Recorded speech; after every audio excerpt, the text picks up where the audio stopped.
You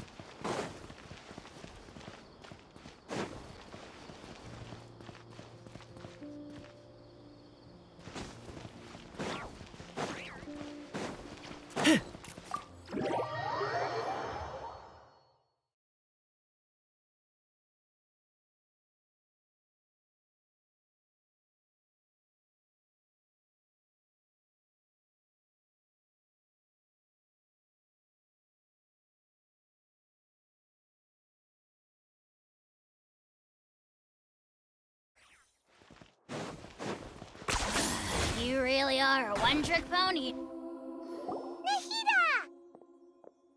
Hello, Traveler and Paimon. What a fantastic night. I'm still immersed in all the happiness and joy, like a candle floating on water. So are we, and that's why we're here to talk with you. Is there anything you want to know? After recent events, the Akasha can no longer function as it used to. I've given it some thought, and have decided to shut it down permanently. But this is definitely not a bad thing. Even from the beginning, I've been planning to shut it down. The Akasha's centralized administration of knowledge has always restrained people's curiosity and curtailed the number of paths available to them. I don't think this is good for Sumeru. Although people may initially feel a little uncomfortable with the loss of the Akasha, they will soon understand that this life is more suitable for them. And as for the future of Sumeru, I'm preparing to regain control of the academia.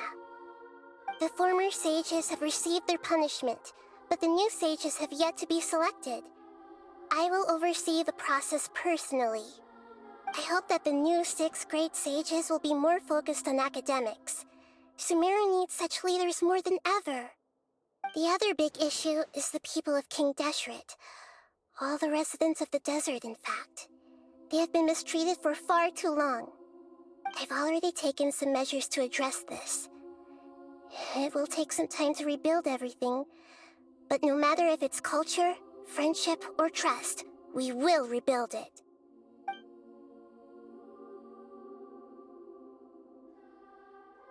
You mean, what happened after the doctor put you to sleep? You guessed correctly. The top-ranked Fatui Harbingers, up to number 3, possess power comparable to that of gods. I was no match for him in that kind of situation. However, in spite of the bad situation, I still managed to make a fair deal with the doctor.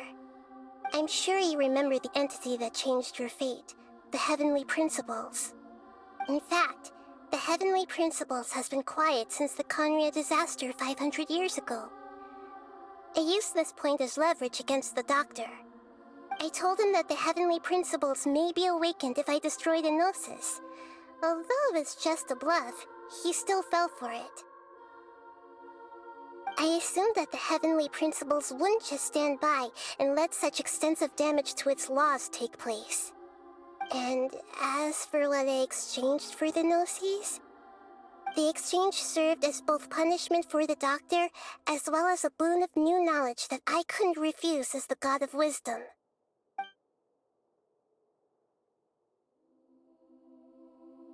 He's still in a coma. I've hidden him like how one would hide a feather. I know you have many misgivings about him, but as someone who had become a god, he has retained a number of very useful features. Don't worry, I'll keep an eye on him and make sure he doesn't do any evil. In addition, there are still some mysteries left in him. Some things may be very clear from my perspective, but he is still yet to understand them himself. His future will be determined by fate.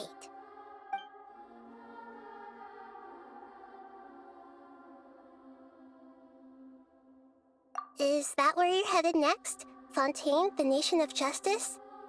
As far as I know, that nation operates in a judicial system. Does their Archon personally judge people? No, there's a Chief Justice in Fontaine. Generally speaking, the Hydra Archon, Focalor, won't preside over individual trials. However, Even then, Focalor will still make herself present at just about every trial. It seems that she just likes to immerse herself in that sort of atmosphere. As Archon, she still reserves the right to influence the final verdict. Anyway, let's just say she's got, a very unique personality. Are you sure? Isn't there something else you haven't asked about yet? Huh? You mean... About your sister. While you were resting at Gandharvaville, I took some time to perform an Irminsul search for information on your sister. Yeah! Isn't Irminsul a repository for all the information and memories of Teyvat? So there shouldn't be anything on him or his sister. This is true in your case. Irminsul indeed does not have any information on you. However, there must be something different about your sister. Because, as it turns out, the world has recorded information on her after all. What? There is only one possible explanation. She belongs to this world.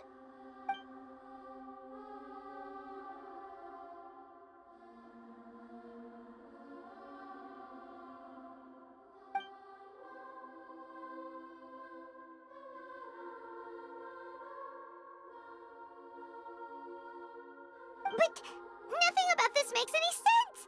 Wasn't this your first trip to Teyvat?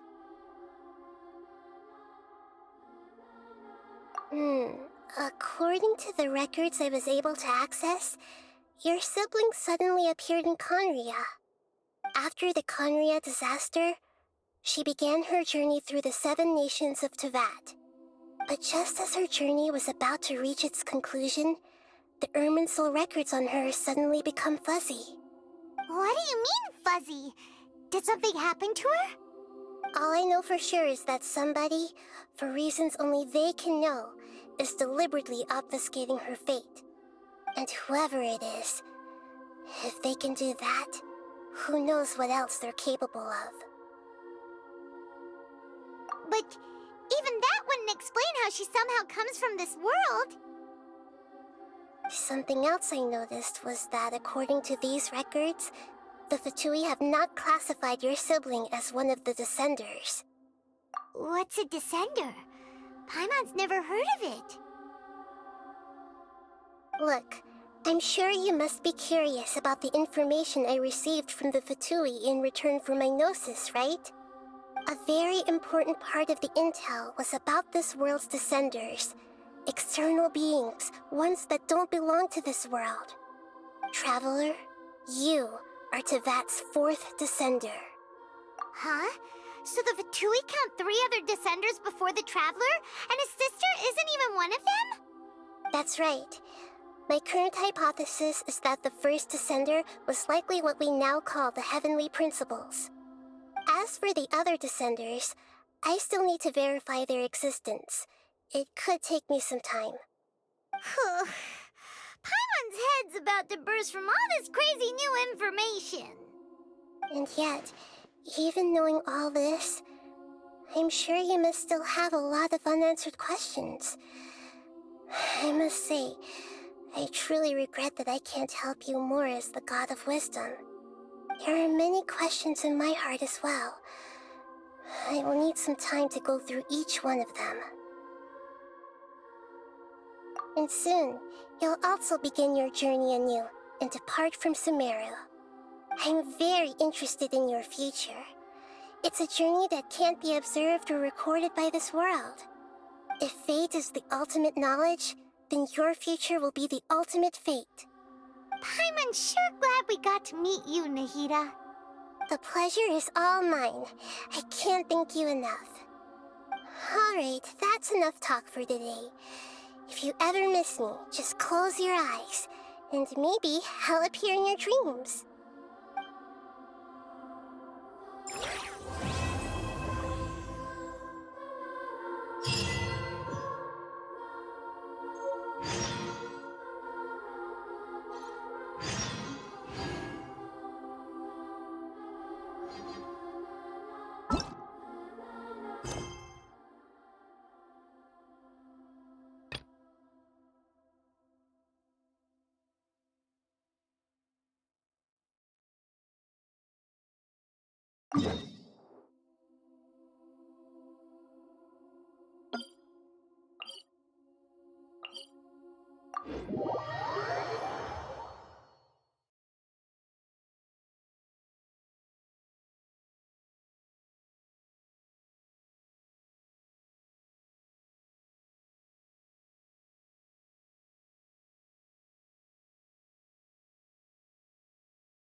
Huh?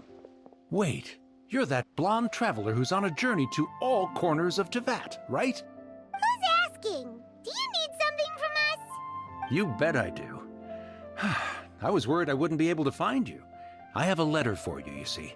It's from another Outlander. He was a crafty fellow, let me tell you. Took advantage of a loophole in our mailing system by opting for guaranteed delivery, then filling in the most obscure mailing address I've ever seen. Well, we are always on the road, so yeah, it's pretty tough to get mail to us unless we happen to go to the post office on a whim. So, what address did that person give you anyway?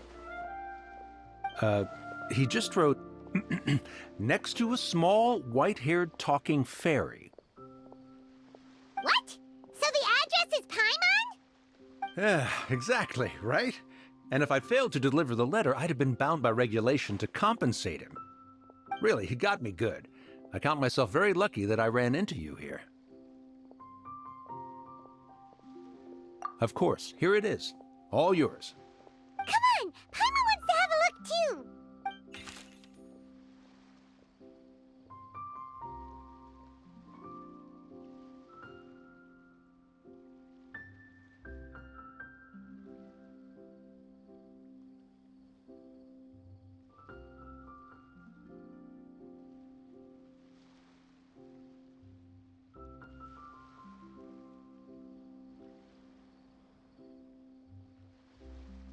Kaya, huh? So he's here in Sumaru. Now that Paimon thinks about it, Crafty does describe him pretty well.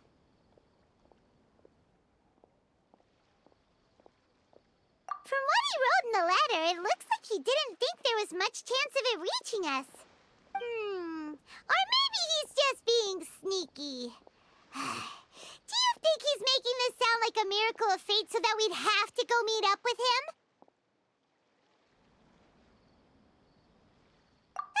Yeah, you're right.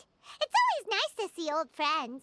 The letter says that he hangs out at Jafar Tavern every afternoon. Perhaps we should drop in on him then.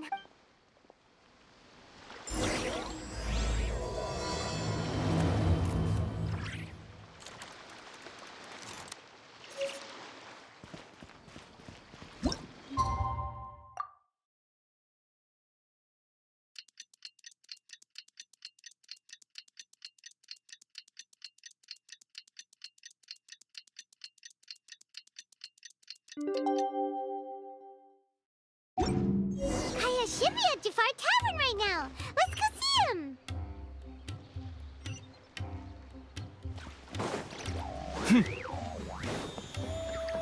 Hi.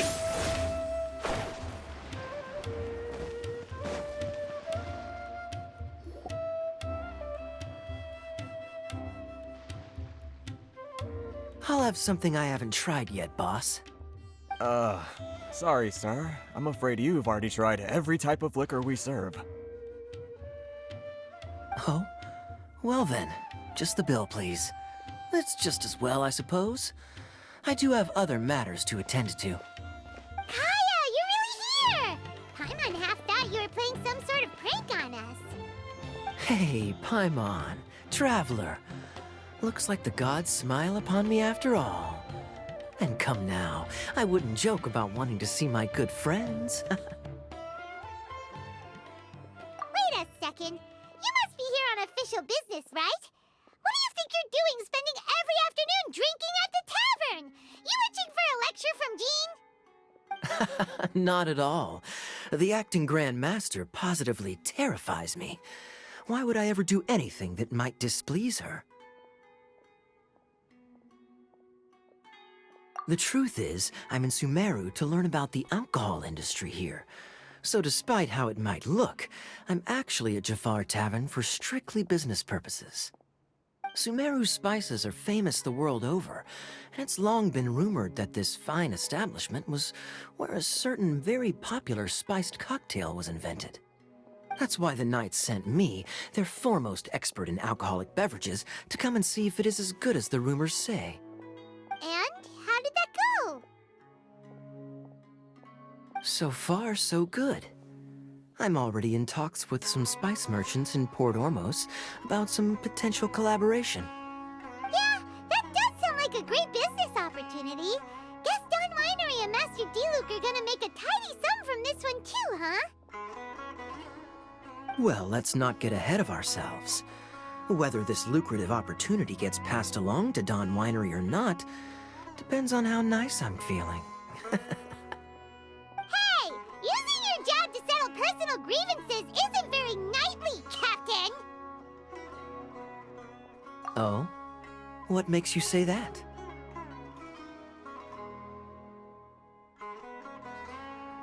Very sharp of you. I wouldn't say I'm familiar, though. I just came here on the sly once, when I was very young. And? Do continue.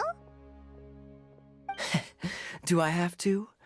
When I said we could talk about the old times, digging up my past wasn't exactly what I had in mind. Well, all right, since you're so interested. Like I said, I was very young then. Don Winery had only just taken me in.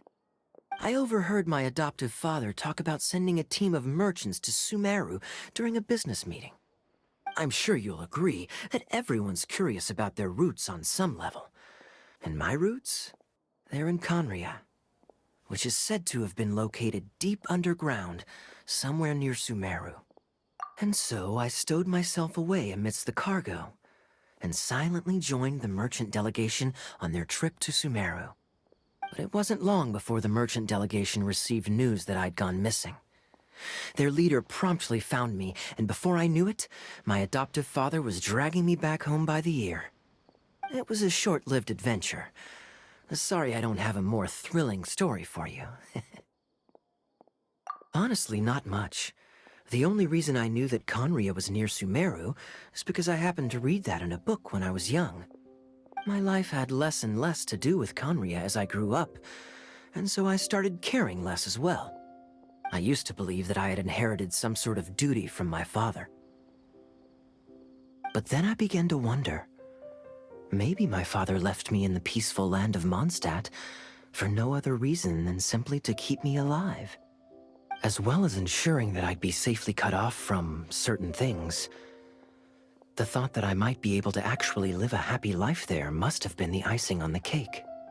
This is obviously all speculation. Simply put, I'm afraid that I'm not particularly in the know on this topic. These days, my surname, Alberich, is probably the only link to Conria that I have left.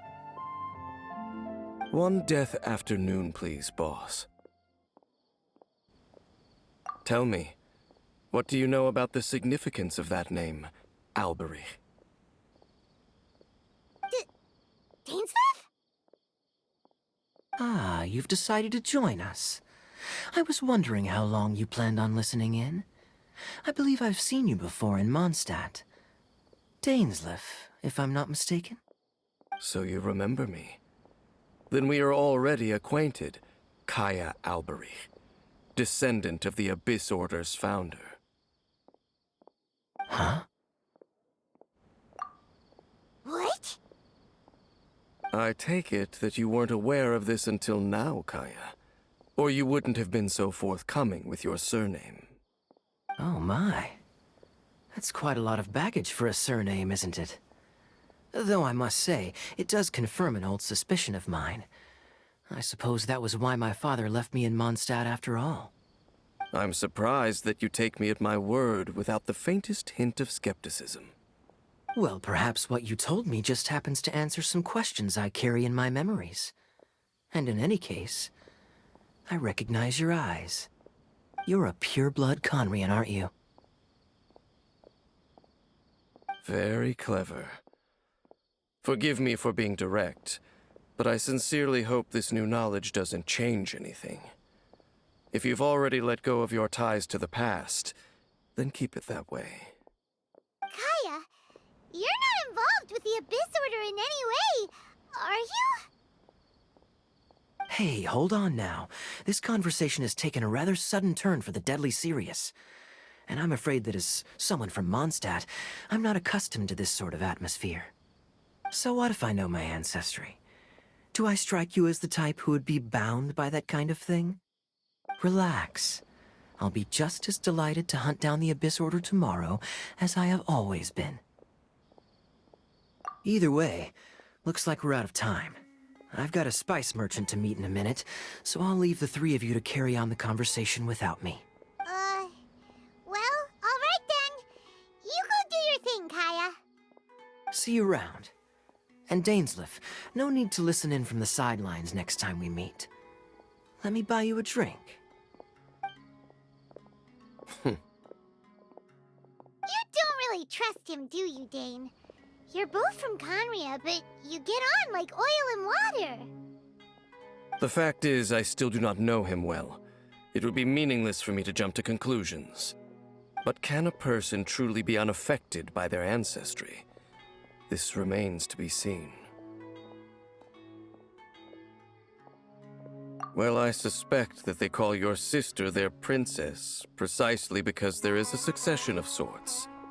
Oh, so if she was the founder, she'd be the queen, right? I mean to investigate the Loom of Fate. Do you remember that name? Yeah, the Abyss Order's evil plan! We learned about that back in Mondstadt. Not new. Not exactly. My memories suffer from erosion. But while I was recovering my health recently, I suddenly remembered something. Your sister. She mentioned the Loom of Fate back when we traveled together.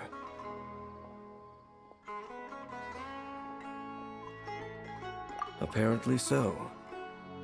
I was also quite surprised when these memories tallied up. I recall that we were traveling to Sumeru when the matter was brought up. So, you're going to the place that she mentioned back then? Correct. At that time, they must have been introduced in one way or another to this concept. If I recall correctly, we were somewhere in Avidya Forest then. Well, what are we waiting for? Let's go! Maybe we'll discover some secret that's lain hidden for hundreds of years! No. Now is not the time. No, it's just, I'm still waiting for my drink. Seriously?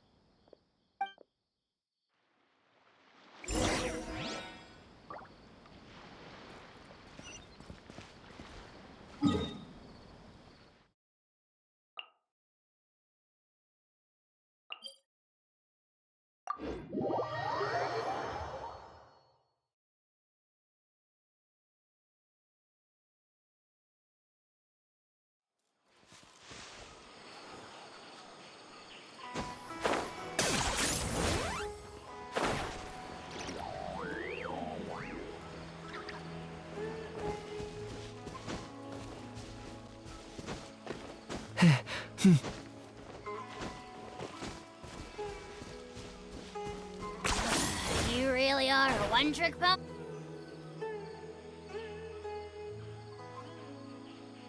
Wait. This place, it's familiar.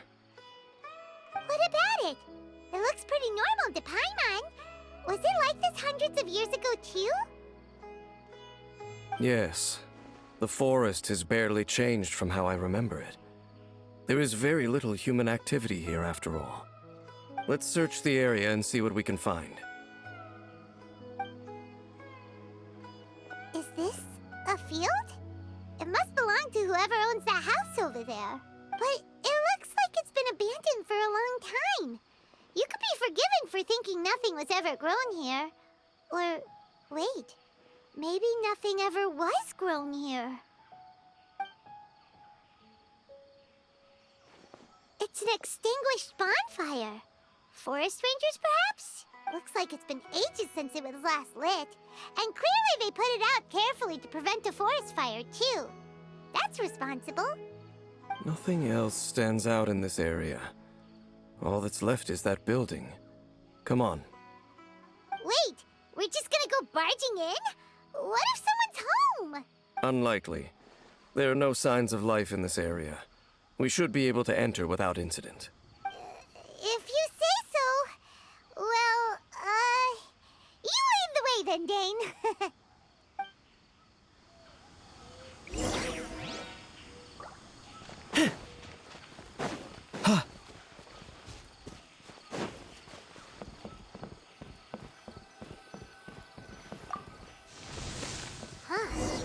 So there really isn't anyone home. Ugh, this place is so dusty. Paimon bets no one's lived here in years. Hey, look! It's a bull! Guess whoever used to live here liked to cook, huh? Can't you smell it? There's a heavy scent of medicinal herbs in here. Oh, so it's a medicine bull? Seems you're right. You've got a good nose on you, Dane.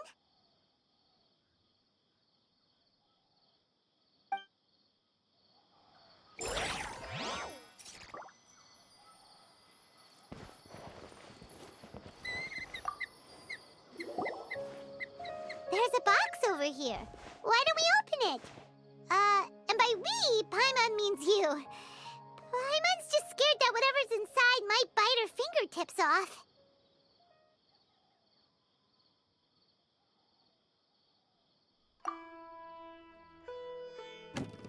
Huh? This is a mirror. It's broken, too. Was this a makeup box?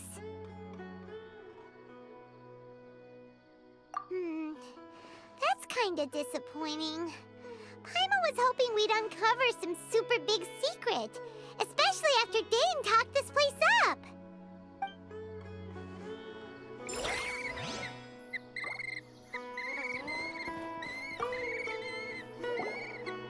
This bed looks pretty ordinary. Huh. There's nothing underneath it either. What sort of person would want to live here? It's so dark and damp. Can't be all that comfortable. Doesn't look like there's anything else worth our attention here. You sure we're in the right place, Dane? My memories are quite foggy, but my subconscious and instincts both assert that something once happened here. But we'll exhaust ourselves if we search aimlessly. I hear noises outside.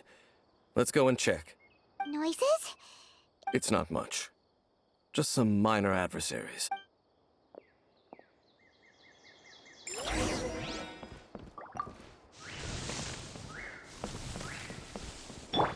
Monsters? Wow, Dane's ears are sharp, just like his nose. He's in surprisingly good shape for a 500-year-old. Although for someone who's as full of surprises as Dane, it's hardly a big deal. Anyway, let's beat up these monsters!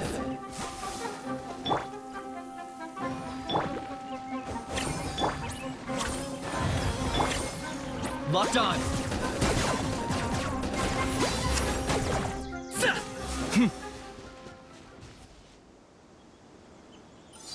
I doubt that the appearance of those monsters was wholly random. There must be something nearby that attracted them. A ley line anomaly, perhaps. But it seems... Okay. I'll go slightly further out to investigate any issues with the nearby ley lines. I might be a while. You should wait for me here. What? You're going alone? You better not be trying to keep some secret from us. Your suspicions are as banal as they are unwarranted. I merely think that this house should remain the focus of our investigation, and as such, someone ought to stay here and keep an eye on it. Not to mention that if even forest rangers are capable of investigating ley lines, I will be more than able to handle it alone. Fair enough. Guess we'll just camp out here then. Good thing there's a bonfire over there. Let's make ourselves something to eat. All this running around has made Paimon real hungry.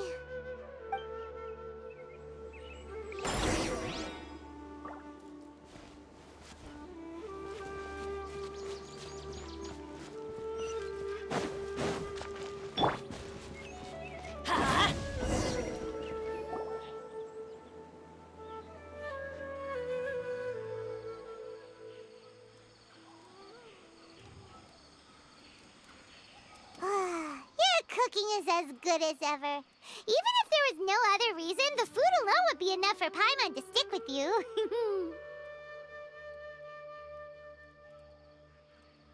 Changing the subject, Dane's taking forever. He said that there might be an issue with the nearby ley lines. How bad do you think it could be? We came together, but now it's back to just being the two of us again. You know, now that Paimon mentions it, we really have spent lots and lots of time together, haven't we? So don't take this the wrong way or anything, but, do you ever get tired of Paimon being around?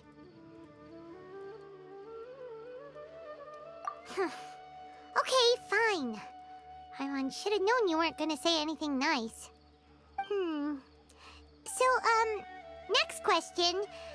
Don't know if it's okay to ask this, but Paimon's curious. What was it like traveling with your sister? The stars?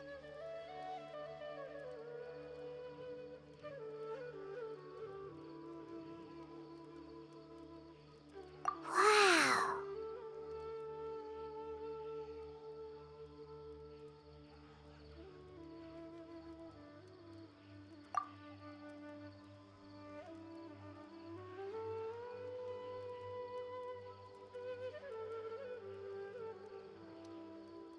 Yeah, Paimon understands. Being separated without even knowing the reason why, it's just terrible. But we'll find the truth together.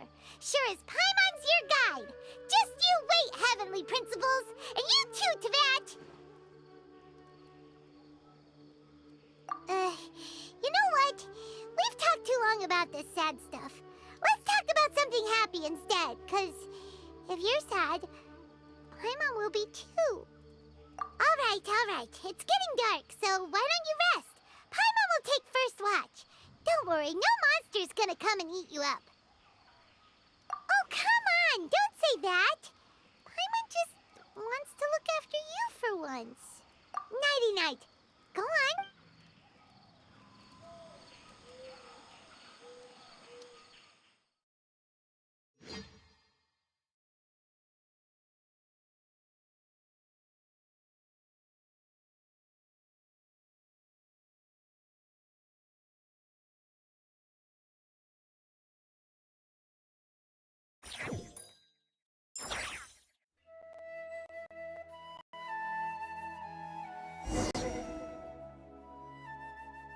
Hey, time to wake up. The sun has risen.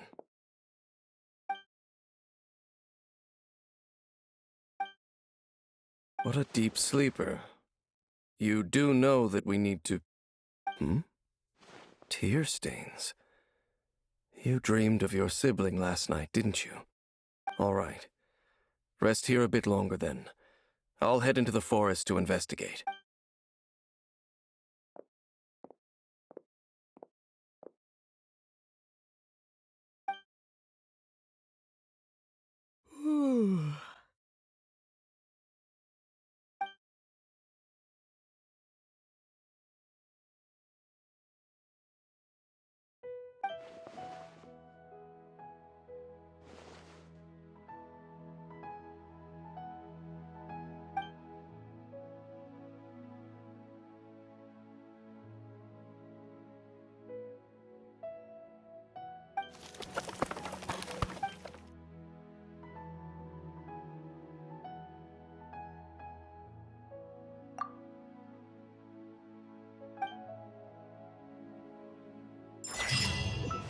we go!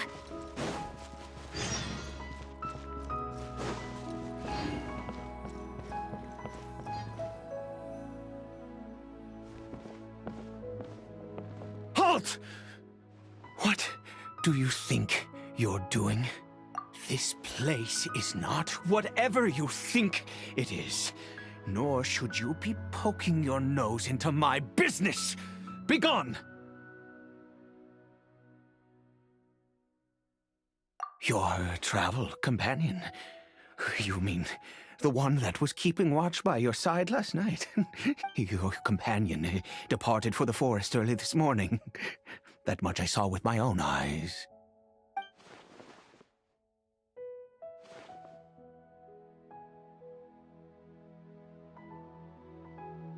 What business is that of yours, hmm? All you need to know is that I claimed this place first, and what I do here is none of your concern. Do I make myself quite clear? Leave.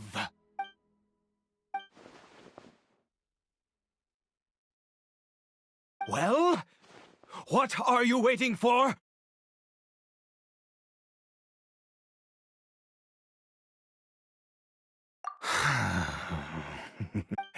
I've been observing you, and you don't look like a forest ranger, nor someone from the academia. Still, I'm warning you, no funny business. Promise me that, and you can do as you please. Okay, fine. Whatever. Just move aside. I'm heading in. You... Oh, go on then. Have it your way. I knew I wasn't going to be able to hide this anyway. Just come in. But no overreacting to anything you see in here, okay? Come on then.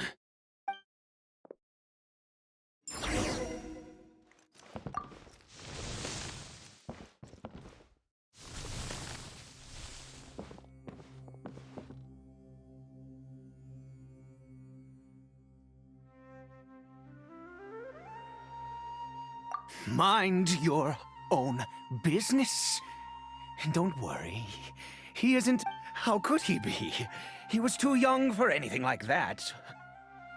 So don't you lay a finger on him. Just find yourself a corner to rest if you're tired or cold. Huh? You know Conria? Who are you? Exactly. And how do you know I'm from Conria?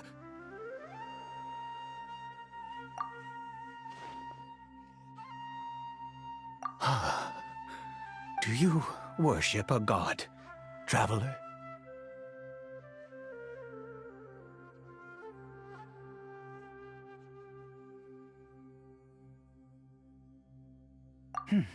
Sounds like you've had an eventful life. All right, well, my name is Ida, and you are correct. I was once Conrian. I apologize for my earlier hostility, but you must understand, as far as I'm concerned, humans who do not worship the Seven are nigh extinct. And all who place faith in the gods are my enemies. That may be.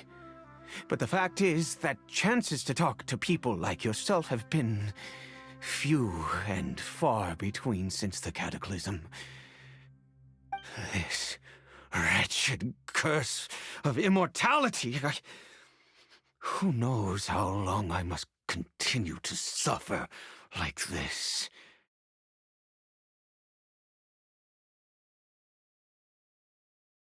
The curse. It was a little gift given to the people of Conria by those vile gods. We lost our home, our loved ones, everything. The agony of The cataclysm itself was already too much to bear, but then came the curse, robbing us any chance of release. All we can do is watch helplessly as our souls erode and our bodies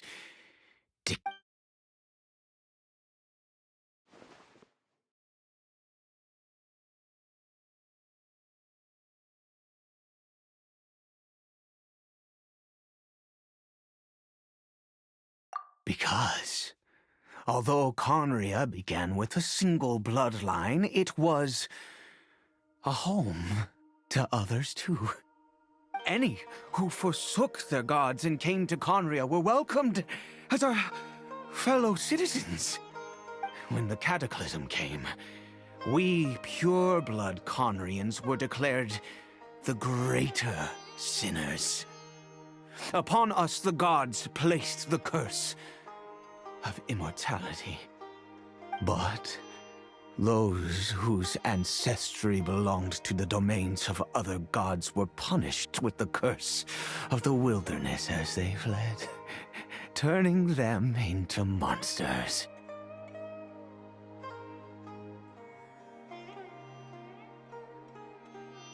He is Kari Bear, my illegitimate son. How times have changed. I can say that out loud with no consequence now, but it was once a matter of unspeakable shame. I was a noble of Conria, by blood, but I resented the life that my family had arranged for me. And then, one day, I met a beautiful woman amongst the people. Her roots were in Mondstadt, but that mattered not to me. It was love at first sight. Kari Bear faced great hardship from the very moment of his birth, all due to my selfish desires, and I was never able to be there by his side for any of it. After all that, he turned into a hilly troll right before my very eyes. I always owed him much, and now at least I can finally be close to him. She was. We were separated. I do not wish to dwell on it.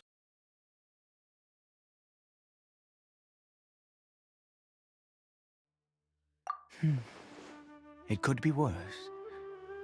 I suffer the pain of loss because I once had everything I could wish for. And now that I have lost almost everything, the little that remains I see with new clarity. If nothing else, at least I still have Kari Bear.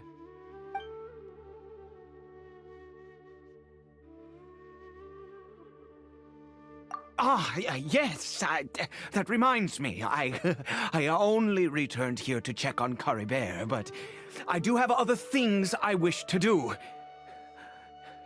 You may come with me, if you're so inclined.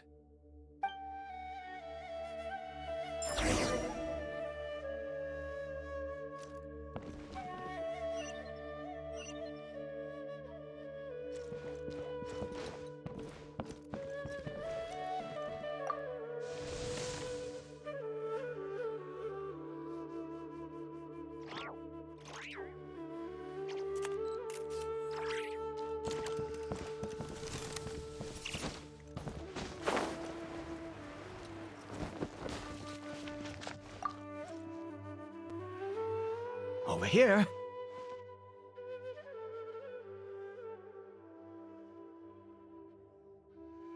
I'm sure you're wondering why I brought Kari Bear here to Sumaru. Well, it's because he needs a medicine that can only be made here. One which will help him to recover his clarity of mind.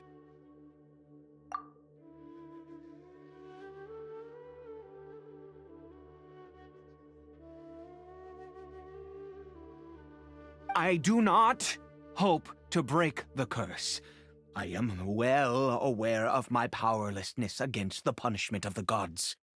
But it is said that this medicine is imbued with the power of Sumeru's god of wisdom and can awaken the mind from a state of deep stupor. It has been used in the past to treat cases of mania. I believe that it might just work. I read about it in a book. From the Royal Library of Conria. It was banned. I mean, since this medicine requires the power of the Seven to work. In my youth, I disliked the life of nobility and craved excitement.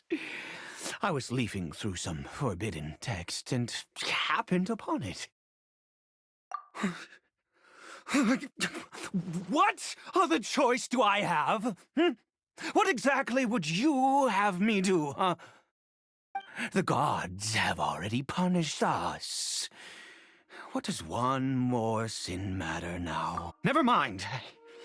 As long as you understand. I'm sorry.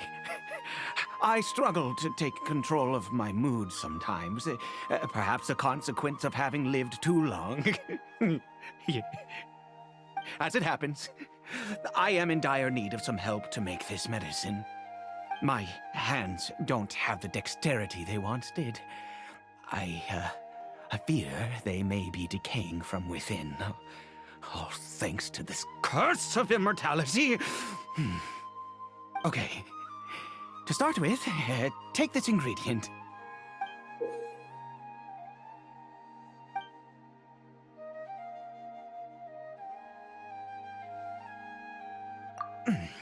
Also, do you have any, of Sumeru's regional specialties on hand?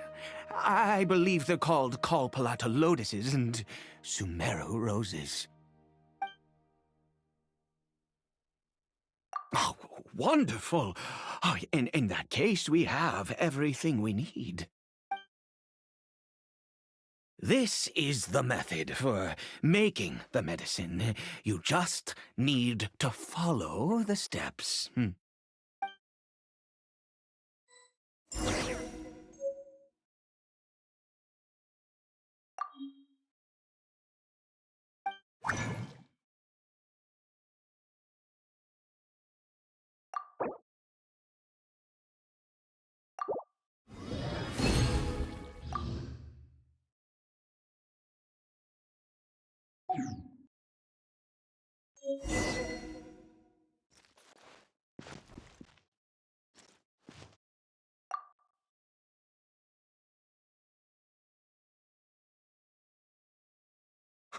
Is it done? Oh, splendid! Let me see!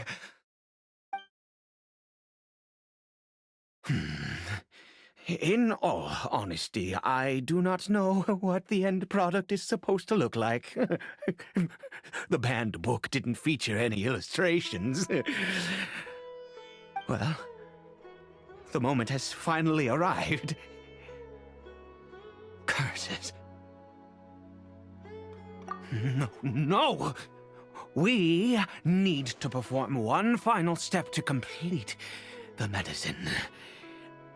I said before that this medicine relies on the power of the God of Wisdom for its restorative effects. Which means we must pay a visit to a statue of the Seven.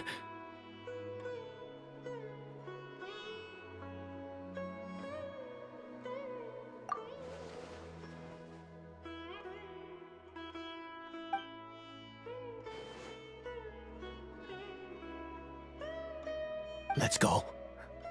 Bring the medicine with you.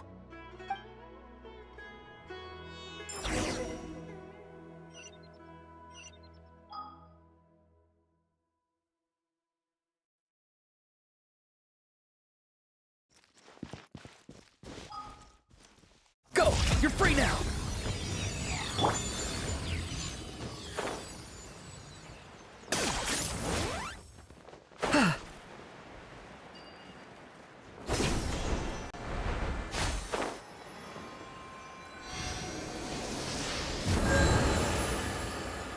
Look at this statue. How can I bow before this thing? God of wisdom, look at me!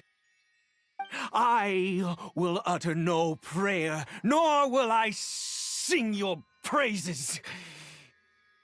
You and your kind destroyed my home, wrought unfathomable suffering on my compatriots, yet here I stand before you. You cannot mock me more than fate itself already has. God of wisdom, I seek not to disavow myself of the sinful blood that flows through my veins. I wish only to beseech you to have pity upon a young and unfortunate soul. My son, Caribert. He was turned into a monster before he had the chance to witness anything beautiful in this world. This is no fate for a child. If everything the gods have done was in order to have the impious people of Conria bow their heads, then I bow to you now. I have given up all I ever stood for. All I ask is for a tiny miracle. For Caribert to see this world once more. Please, God! I beg of you.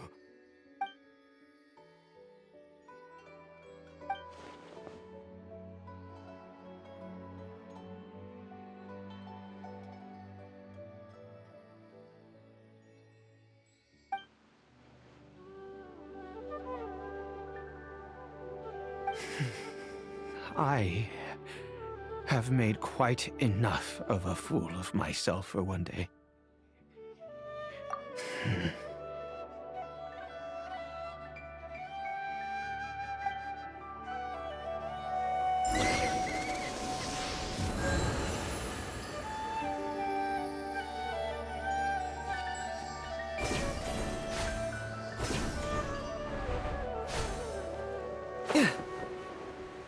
Is this really necessary?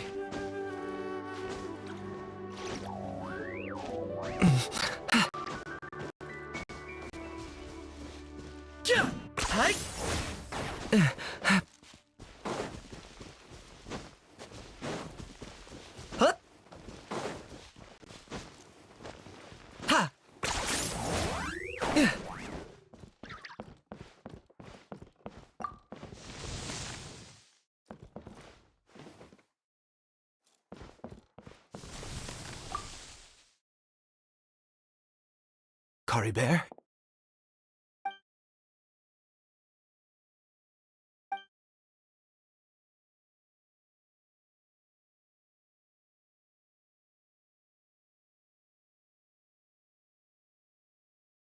Well, we've prepared the medicine. We might as well try it.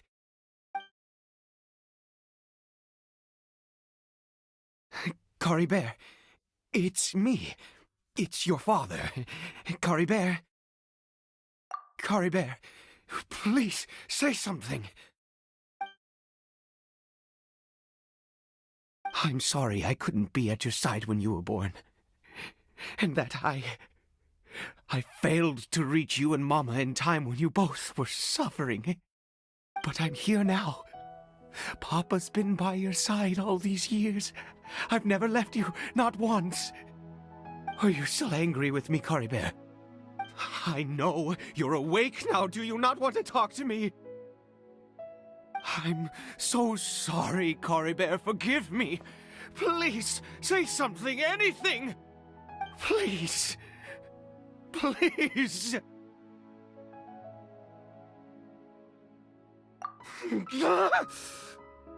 Oh, gods above! What more do you want from me? You took everything from here, and I still bowed to you. I'd give you my very life if only you cared to take it. But you won't even let me die. I knew it. I should never have trusted anything that had to do with the gods. I was just deluding myself.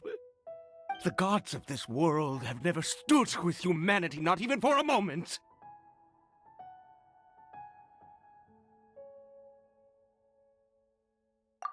Other reasons. What do you mean?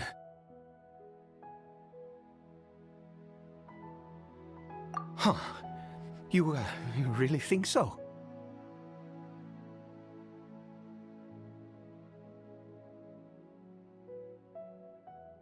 Give up? No, never. And yes, you're right. I cannot let myself wallow in despair. Even if I must stay here with him for 50 years, 100, what difference does it make? I do not lack for time.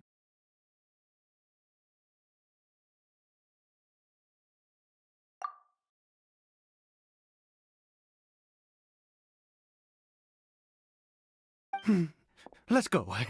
We'll make another dose. The most crucial ingredient in this medicine is the unusual mushroom, which makes things complicated, but not impossible.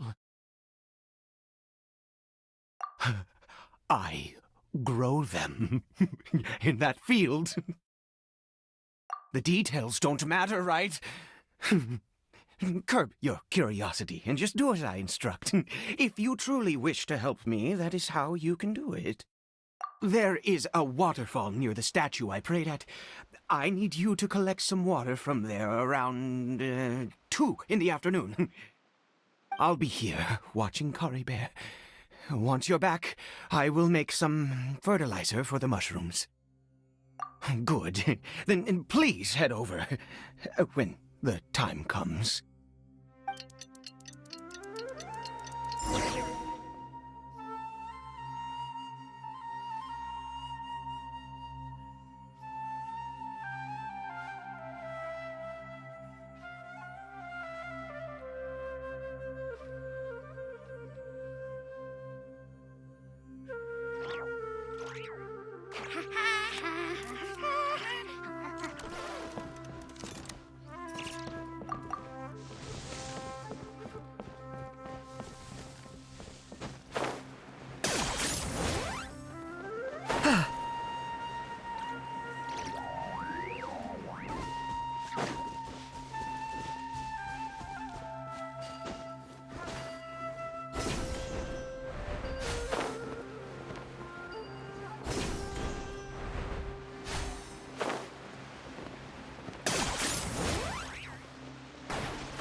Yeah.